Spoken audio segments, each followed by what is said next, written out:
All right, LessWrong posts. To lead, you must stand up is our first one. Who wants to lead on this? Somebody stand up now. I'm the only one with a mic that's not static, but I don't feel like standing up right now. All right, I will lead. No, I'll actually do it. I was going to physically stand up. Okay. As a joke. I realize that probably doesn't come across on an audio format. So anyway. I mean, it was basically, to lead, you got to stand up. And he tells a story about like how he led once by standing up when no one else was standing up, and that's really the entirety of the post, right? Yeah, he says, I wasn't an organizer or speaker or in any other way involved on an official level. I was just an attendee. The main presentations were done, and the audience was just hanging around. And the crowd they were just hanging around talking to each other. The organizer went and dimmed the lights to try to get them out. And Eliezer went up to the organizer and was like, "Are you trying to hint for people to leave?" And he says, "Yes." I nodded. I walked over to the exit. I shouted, "Listen up, everyone. We've got to go. Our time here has passed. You can talk outside if you like. Now follow me to freedom!" Lean into the fun. And it worked. And then he was wondering, why was it up to me to do this instead of, several of the CEOs that were there who are, have a lot of experience in leading people. And he thinks, well, maybe it's because why would they perform the service to the group? Because it wasn't their problem. Whereas Eliezer says he's in the habit of doing work that he sees being left undone, and that doesn't appear to be a common habit. And I think that's a great habit. It'll get you very far in life. Great for life outcomes. I've been trying to do that at work a lot, too. Just take every opportunity to, ask, can I help you with this? Or, hey, if you have a minute, can you, explain what you're doing? It gets you in people's good graces. It helps you because you're doing things that, help the rest of the team more, and you learn more stuff, and it's, win-win. Yeah. The only thing is, you have to overcome, the stage fright or, embarrassment of being the first one to do something different. Mm-hmm. And I'm always worried that I'm going to piss somebody off, and I have to keep, mentally sort of reciting, nobody cares, even if they say no, that, it's not, oh, I hate this person now, how dare they, ask if I can show them how to do a fit test. How dare they? Do they think that they're just no, I don't have time, it's cool. Mm-hmm. It's hard, though. It can be. The thing I usually do is, the most often individual time this happens is when I see, just some litter out, and I pick it up, because it's work that needs to be done, and no one else is doing it, but it works in a lot of situations where, it's just if something needs to be done, oftentimes you can do it, and it makes things better. It's how I got into the HPMOR podcast, because I was like, well, I want this, and no one else is doing it. It's a great habit. It gets things done. It'll sometimes get you noticed, just in general. Yep. It did. Because I keep jumping in and, trying to ask people if they need help with higher, level tasks. My boss actually, I learned stuff, but also my boss, is giving me permission to, or putting me next on the docket for training for ISO 5. I've only been there for a month and a half. Nice. It takes most people longer than that. Some of it is the thing I was talking about earlier on the podcast where we're just understaffed, but also it was specifically, I was taken aside there, Jace, you have, you keep showing, incentive and, yeah, it worked. Yeah, it's what everybody wants.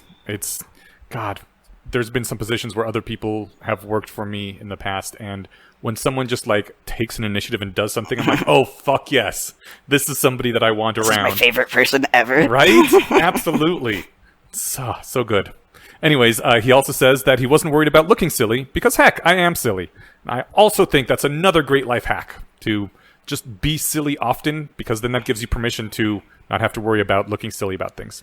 And I think there's an implicit thing that he did there, follow me to freedom. Mm-hmm. If you feel like you're feeling a bit silly doing something, just lean into it and make it intentionally goofy. Mm-hmm, and then if you're worried that people are going to think you're silly, you're yeah, that's what I was going for. Yeah. Instead of just worrying that they might be feeling that way, make them feel that way. Yeah. I think it's a good way to get over your own fear too. If you're afraid of being laughed at, you make people laugh. Yeah, exactly. Yeah, it's okay, now goal achieved. Yeah, exactly. Mm-hmm. If that's what you're going for, it works great. Okay. Yeah, I can dig it. And finally, I pulled out his statement that I bet most people would be experiencing stage fright about now, but that wouldn't be helpful, so I'm not going to go there.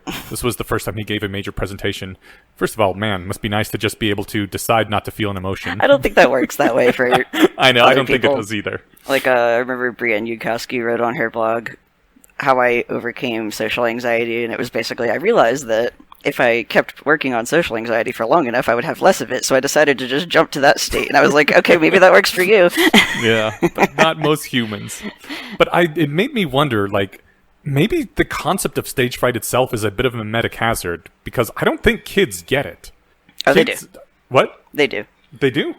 I've only seen kids, like, jump up and want to do stuff and, like, not care really who You've the never fuck is seen looking. a, like, terrified, anxious, like, introverted kid? Because I was that kid. We need to age gap things. I think maybe like 4-year-olds have no idea what stage fright is. Oh, they do. Right? Well, maybe, but I think some of them, like, they love being the center of attention. They're like, they scream in the middle of the room because some people to look at them.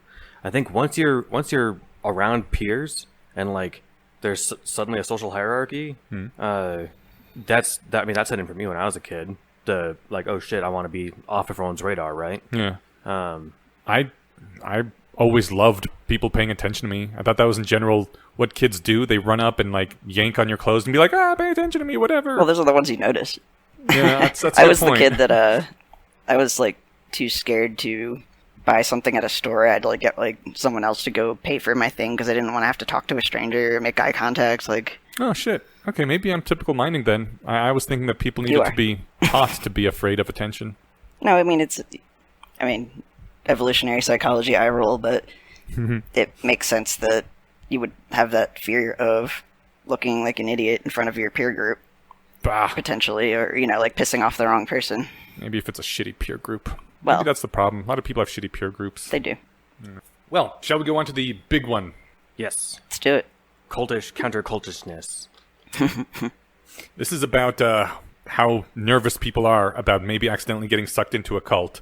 I pulled out, I should probably sympathize more with people who are terribly nervous, embarking on some odd-seeming venture that they might be joining a cult. I don't know, is this less of a thing now? Like, I remember it being a huge fear way back in the day. Like, I was even worried about joining a cult. But is it still a thing people fear? The thing is, I'm so in the in-group now, I guess.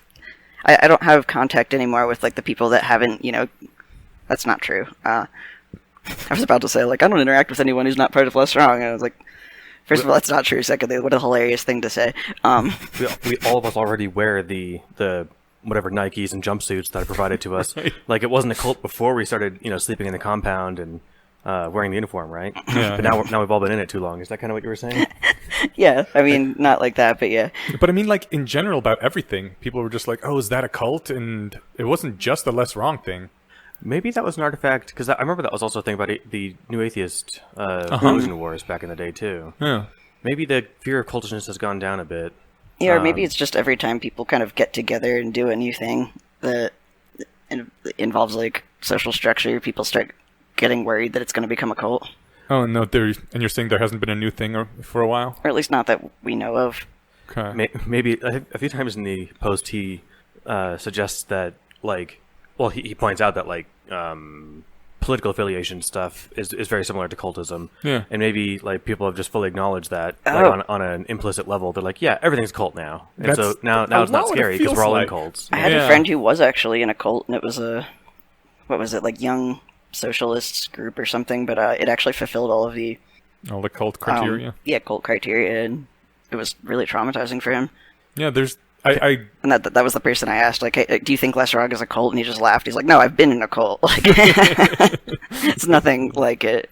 I'm prepared to just come down hard and easy and say that this is obviously not a cult. And the way that I can say that definitively is no one's asked for my money. Right. Well, I mean, no, I think it's very obvious that this isn't a cult. I know, but I should have brought that up before. Oh, okay. Like, I mean, to myself 10 years ago. Yeah. Like, no one's trying to sell you even a book. It's all free. I spent some time worrying about it just because, yeah, like, early on I had to do a lot of kind of the thing people describe when they're getting into atheism when they're not sort of already there already, For example, I was like way more into social justice stuff. Yeah, I was like way more left-leaning, etc. Gender stuff was happening, and it was like really painful to actually, reevaluate your beliefs and be like, but is it true? And I was worried that, like, an example is like Slate Star Codex. Apparently, yeah, Scott actually polls like his, readership, and it turned out that it was like pretty 50-50 conservative and liberal. But if you asked like people who were just interacting in the forum, they tended to think that it was much more heavily dominated by the enemy side. in scare quotes. Regardless of which side they were on? Yeah. Okay. Like, and I kind of remember feeling that way too. I was like, oh, like this is some really, like, I don't know, is this going to be a gateway drug to conservatism or something? Or just weird thinking patterns? Which, like, yes, it is, but I got over the fear by just realizing that, like, I don't know, I don't feel like I've changed morally. I think it improved me, but I was, kind of worried about, like, what if I do become the, like, Spock rationalist person, or... If you realized you can always just not be a cult member if you wanted.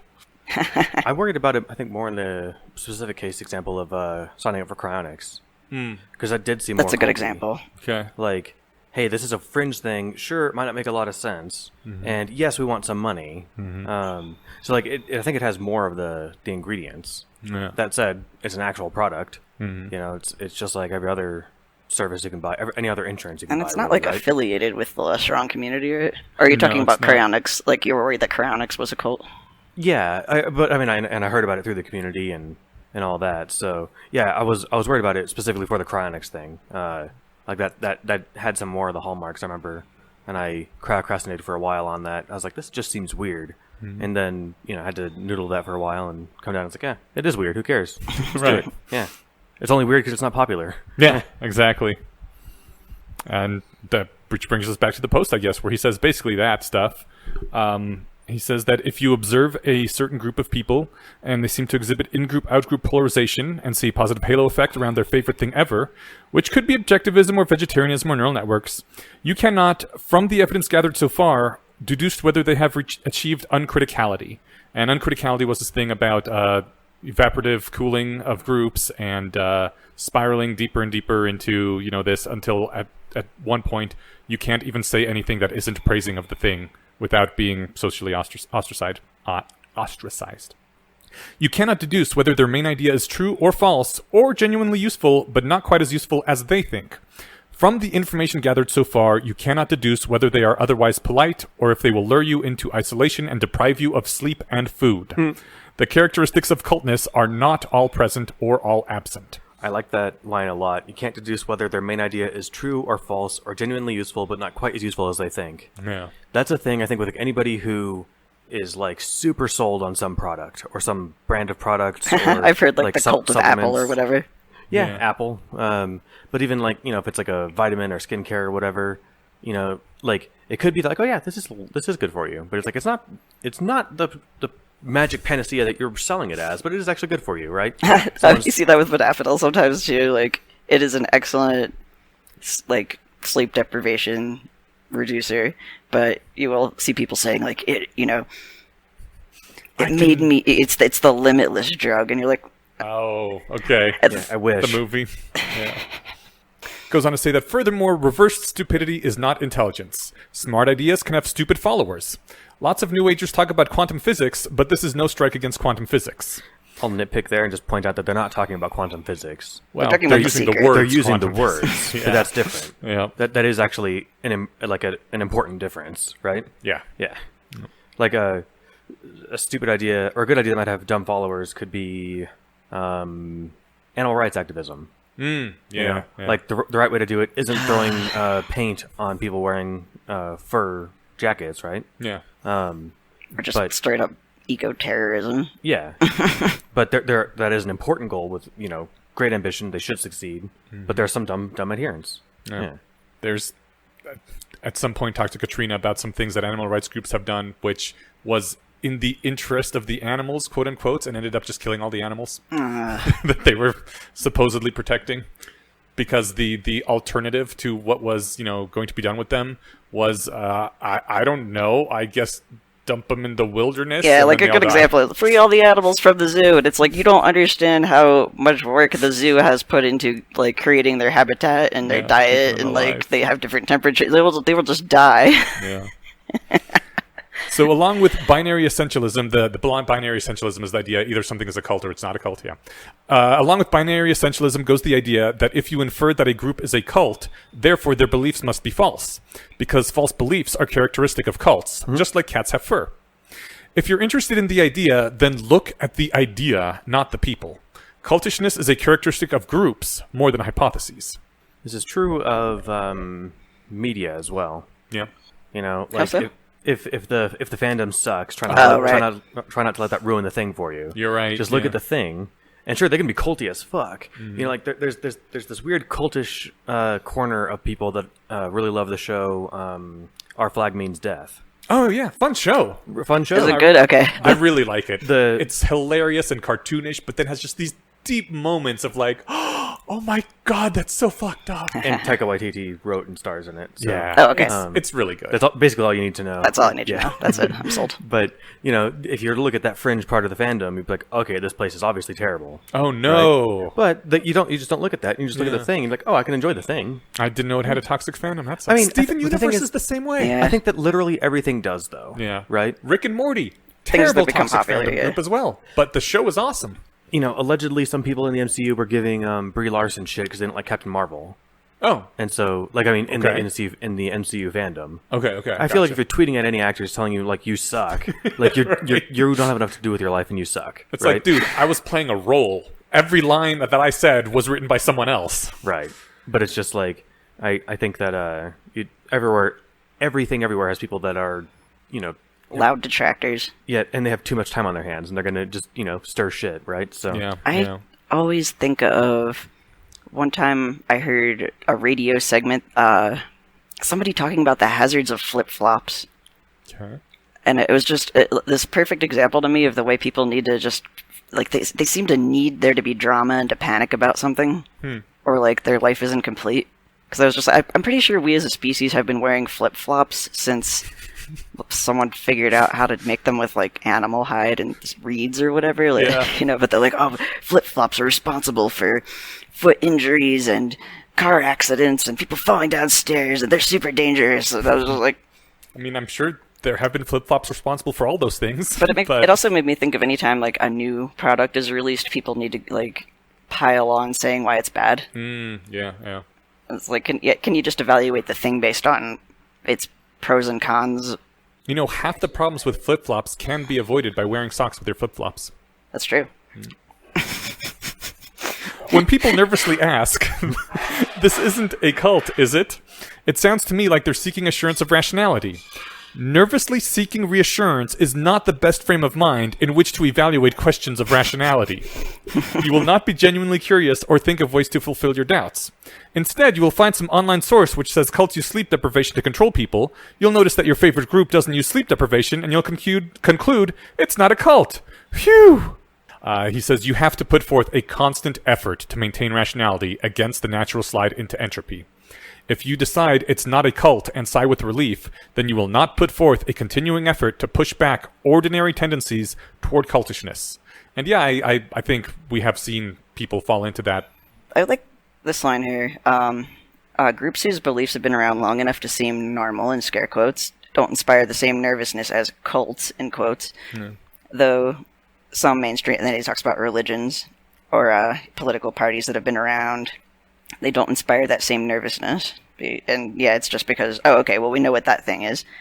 Even if it does have cultish, like I brought up the friend who had, like, the political party that was a cult that was actually using love bombing and sleep deprivation and social pressure, isolation, you know. I like relating to that. It goes on. It's as if as soon as you believe anything that your ancestors didn't believe, the cult fairy comes down from the sky and infuses you with the essence of cultness. And the next thing you know, you're all wearing robes and chanting. It's as if weird beliefs are the direct cause of problems, never mind the sleep deprivation and beatings. Yeah. It's not the weird belief, it's the sleep deprivation, beatings, and us taking all your money, right? Yeah. And so people ask, this isn't a cult, is it? In a tone they would never use for attending a political rally or putting up a gigantic Christmas display. Yeah. Yeah, he says that the harm done by cults shows, you know, that's used as proof that anyone with odd beliefs is crazy. Whereas, you know, it should be the other way around. And also, the first and foremost characteristic of cult members in the popular imagination is that they are outsiders with peculiar ways. So, that's, I guess, stupid, basically, is what we're going with. It's a false pattern match. Yeah, just because that's true doesn't mean that everyone that's weird is in a cult, right? Yeah. Yeah. Ah, well. And points out that I think this is a good thing to stress, which is why I have it in bold here. The fear of lonely descent is something that cults themselves exploit. Being afraid of your friends looking at you disapprovingly is exactly the effect that real cults use to convert and keep members, surrounding converts with wall-to-wall agreement among cult believers. And I liked your bullet point there. Is this why modern ideologies don't allow dissent? Yeah, because they want nothing but believers. This is true of every, well, not every. It's true of every shitty, like, failed, like, kind of walled garden, right? Makes me think of social justice, actually. You can't say anything problematic or like somebody who said something problematic once or you get blacklisted from the movement. Like, the crazy shit is that you can't even, like, talk with people who are quote-unquote problematic. Because if you do, you're blacklisted even if you didn't say anything they said. I was part of a moderation discussion once that involved, like, whether or not people could plug Sam Harris's Waking Up app, the meditation app, because he's so problematic himself. What made him problematic? He's anti-Islam. If you're an illiterate rube, you would think that he's racist, racist, bloodthirsty maniac. But like it's all the same things that people just make up about people. Yeah. He's pro private gun ownership. So if that's one of the things your cult doesn't like, then you don't like him. Okay. But what was funny is this, like, I eventually just brought this down to, and then, of course, he's been on the Joe Rogan Experience a few times, and he's super problematic. Just by association. Right, just by association. That's one of the things I really liked, because I was asking somebody during the discussion, I'm like, look, I was like, okay, so first off, it sounds like you're kind of proposing like a banned books list, which is okay, but if we're going to do it by association, it seems like it'd just be shorter to have an approved books list. Because, like, let's be real, if I Google long-form interview Neil deGrasse Tyson, he's been on the Joe Rogan Experience like 4 times. Cool. And it's the only place where he shoots the shit with some moron for 4 hours asking, science questions. And if you love that sort of stuff, which many people do, that's where you're going to find yourself. And so this came up because, no dissent, right? Yeah. It's just like, no, it has to be a black and white because reasons. Yeah. Yeah. Even when they're wrong and very apparently wrong about something, you can't say, hey guys, we're wrong about this thing, and we should maybe switch course, correct on this one thing, because it sucks to keep being wrong and hurting people about this. If you raise your voice for that, you get kicked out. Yeah, you're challenging the accepted tribal wisdom, right? Yeah. And to the tribe's mentality, like, most of the time people do that, they're trying to, they're actually trying to hurt us, which is probably true, maybe, from the tribe's point of view, not the tribe members, the tribe itself, right? Okay. But it's like, no, actually, this time it actually is a course correction that will get you closer to where you want to actually go. But they're just so used to rejecting any and all suggestions that they can't take even good advice. Yeah. It's not a good recipe for success. And last thing I pulled is, when you know what you're trying to do and why, you'll know whether you're getting it done or not, and whether a group is helping you or hindering you. It kind of brings together this all these things he's been saying about cults and how to avoid cults and don't be cults, and also saying, just because an idea is weird or unusual or you haven't heard it before doesn't necessarily mean it's a cult. So, like, avoid cults, don't be cults, and also look at the actual freaking ideas when someone presents an idea. Yeah, and another line that was really good as a summary was, if you really genuinely can't figure out whether a group is a cult, then you'll just have to choose under conditions of uncertainty. That's what decision theory is all about. Which actually, I wish I'd seen this, when I was originally, like, getting into LessWrong, and it probably would have assuaged my doubts. Like, even that line would have kind of broken me out of that way of thinking. Anyway. There was a thing I wanted to bring up on the previous post, so maybe I'll edit this backwards in time a little bit. I forgot to say it. The interesting thing about that post is that there's not all that much to it. It's just a personal anecdote that, was fun to talk about. But I think it kind of highlights why I like reading all the LessWrong posts rather than just the curated ones, because this was a process he was going through. He was just writing things every day to try to get all the material he needed to write his, final magnum opus. And some days it was just like, here's a personal life anecdote. This is what came to me. It turns out, okay, this doesn't really advance my core ideas, so it's going to be edited out of the final product. But nonetheless, it was neat to have that blog and that insight of the writing process as it's going along. So I liked that about it. Yeah, I find it more mirrors my own process of thinking, where I'll go off on tangents, but, like, But you can see the chain of causality going back, and you can see how it eventually led to the formation of certain new ideas or discoveries. And I think that's cool. Absolutely. Well, for next time, our 3 LessWrong posts, because one of them is super short, is My Strange Beliefs, Posting on Politics, and The Two-Party Swindle.